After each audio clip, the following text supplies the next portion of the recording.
and now we move on to the keynote address that was supposed to have been delivered virtually by the Deputy President, Paul Mashatile.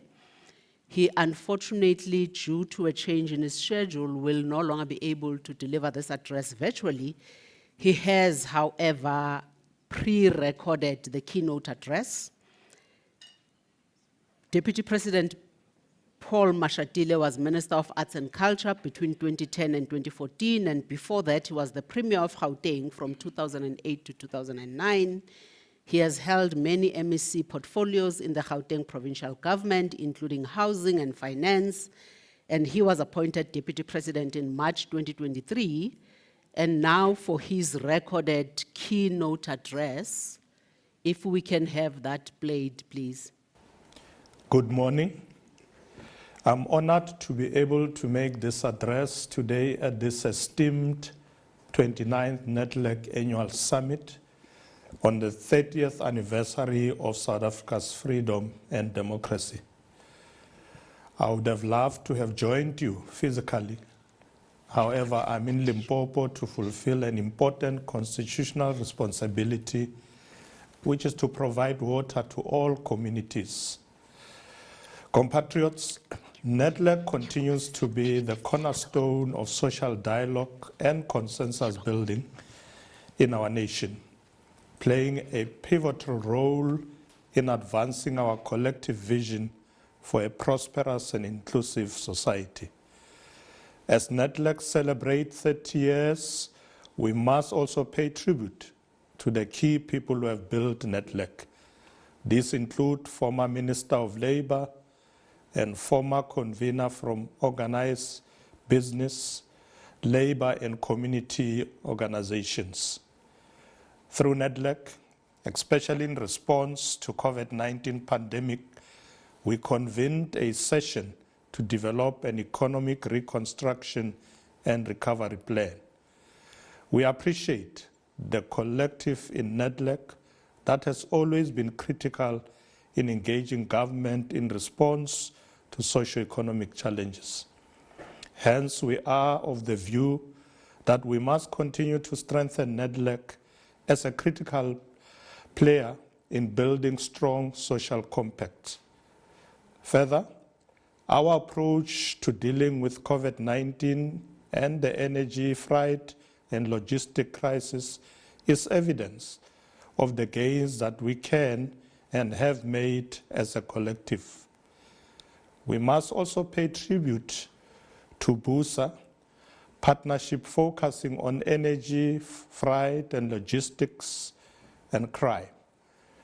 The government is considering extending Operation Vulindlela's work to other critical areas of the economy. And it would appreciate the same social partnership to make these areas work. Equally, we note the efforts made through the Presidential Job Summit to retain and create jobs, the setting of a national minimum wage, and ongoing labor law reforms. This also includes the two-pot retirement system, where workers can access a portion of their retirement savings when faced with high levels of indebtedness. As we celebrate this important achievement, we urge South Africans to be wise in assessing their savings. Please only take it if there is a desired need. Ladies and gentlemen, NEDLAC has also assisted in framing significant legislation such as Basic Conditions of Employment Act, Labor Relations Act, and Employment Equity Act, thereby giving effect to the rights guaranteed by the Bill of Rights in our Constitution. While we have passed significant legislation to transform the labor, according to Stats SA's recent employment figures, South African employment reached its highest rate in 2 years, reaching 33.5%. In this regard, government remains committed to addressing unemployment, among others, through the Presidential Youth Employment Intervention, which has established South African Youth Mobi as a zero-rated platform for unemployed young people, with over 4.3 million engaged and 1.6 million secured opportunities. Moreover, the Government of National Unity has resolved to dedicate the next 5 years to actions that will advance 3 strategic priorities: to drive inclusive growth and job creation, to reduce poverty and tackle the high cost of living, and to build a capable, ethical, and developmental state. I want to assure you that the Government of National Unity's commitment to protecting and extending labor rights to all workers remains resolute. Our goal is to encourage fixed capital investment, industrialization, job creation, and the transformation of our people's lives. We should intentionally invest in education and skills development. We must work together to create a stable, efficient, and successful democracy that unites everyone. Later today, you will hear from the Director General of ILO, Gilbert Hingo, about social dialogue's role in promoting social justice.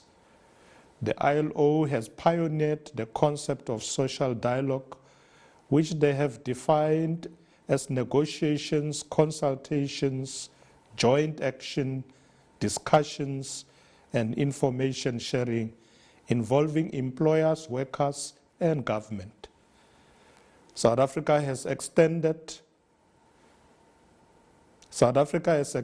its social compact to include all significant players in society, including traditional social partners like business, labor, and government. This initiative has been instrumental in shaping the country's democratic election. The Government of National Unity is leading a national dialogue process to develop a national social compact aiming to meet the aspirations of the National Development Plan. Despite the lack of agreement on a comprehensive social compact, the experience of social dialogue and compacting has proven invaluable. The principles of social dialogue guide the government as it strives towards a shared objective. The government is committed to involving public participation and social partners in addressing economics, unemployment, inclusion, service delivery, social protection, and combating corruption, sexism, racism, and homophobia. We envisage the national dialogue process as an opportunity to do 2 things. Firstly, to build a social contract with the people following the election campaign, which showed low trust and poor voter turnout. By engaging with citizens, the aim is to inspire trust and support for the National Development Plan and its medium-term development plan implementation.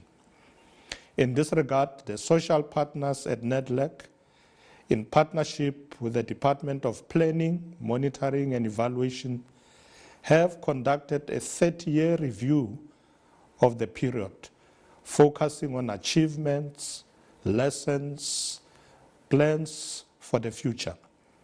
We will use these partners' inputs to finalize the government's medium-term development for 2030. Secondly, we see the national dialogue process as an opportunity to secure commitments from stakeholders who can carry a mandate to collaborate with government to achieve common goals. Your role in this regard is imperative for securing collaboration on critical socio-economic issues. The national dialogue will address and resolve issues affecting South Africans, particularly the impoverished, by developing a solid economic transformation strategy. However, the government has yet to finalize the modalities of the national dialogue, and it is likely to be more encompassing of stakeholders and issues than what occurs at NEDLAC. Still, it will surely draw on the 30 years of social dialogue and partnership experience at NEDLAC. Compatriots, we welcome the areas of focus identified by the social partners, which include continuing to support and collaborate to speed up structural reforms for inclusive growth in areas of energy, water, freight, and ICT, as well as the commitment to work together to address social security, unemployment, and skills development issues in our country. We acknowledge the need to balance growing the economy with cushioning workers, businesses, and communities from the ravage of climate change and other disasters. We also need to transition our country at an appropriate pace to one that will be healthier and safer for future generations. We will continue to work with social partners to develop these priority areas. This is what social dialogue and social compacting are all about. NEDLAC's strategic role in navigating the complexities of a rapidly changing world is crucial, as it must reaffirm its commitment to dialogue, collaboration, and inclusive decision-making amid emerging challenges, like technological disruptions and climate change. In closing, I would like to acknowledge your work and your continued support and partnership. Together we have made a difference, and together we will continue to build a brighter future for generations to come. We will also ensure that the work we do together on policy and legislative making processes. In the spirit of dialogue, I look forward to hearing about the deliberations of this summit and the direction that social partners and government will agree to take as we move towards 2030. I wish you well in your deliberations. Thank you.